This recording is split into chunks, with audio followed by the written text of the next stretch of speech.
Looks like we have a new name for the new party. Well, Corbyn's party. Wait for it. The U Party. The U Party. That's the name. Is that just me, or is that a really underwhelming name to name your party? And it comes across as a little bit lazy, if I'm going to be honest. Just call it the U Party, because it's about you. And it also sounds like a name that could easily backfire, because if you do something that a portion of your, I guess, electorate, what would be the word? A portion of the people that follow you don't like it, then they're going to say, well, you said it's about me because you said it's the U Party.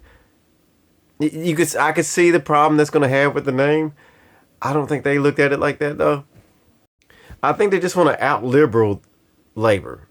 That's essentially what they're doing. It's the same old stuff. We're going to tax the rich more. We want to tax the rich more.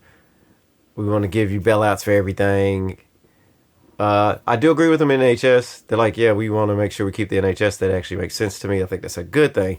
But everything else just sounds like more money. Try to take more taxes from the rich. And y'all know my thoughts on the rich.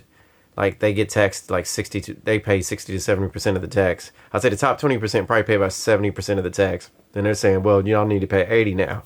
And all that's happening is, I mean, they're leaving. It's leaving the country. And ultimately, that affects everyday working people, like working class people, because quite often we work for these big companies. And guess what? They're owned by really rich people. If they decide to leave, who's going to employ a lot of us?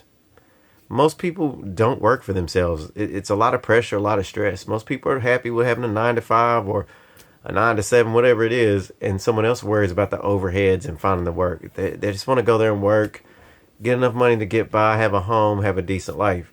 You know, you start taxing the rich, they gonna go. In other news, Trump seems like he's just done with Hamas.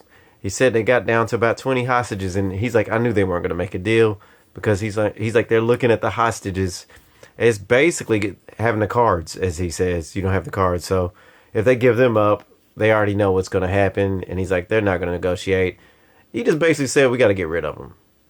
And when Trump talks like that, not when he's talking mess, when Trump just says, yeah, we just got to get rid of them, that's when y'all need to worry. People against him. Because when he's talking crap and a little bit emotional, like a little mad at people, right? It's funny. But when he's like, yeah, whatever, we just gonna get rid of him. That's when he does that's what happened with Iran, wasn't it? We'll give him 50 days. Boom, boom, boom, boom, boom. Just blew the crap out of him. Y'all watch out for that. And anyway, that's all I got for tonight. Y'all take care. Take it easy.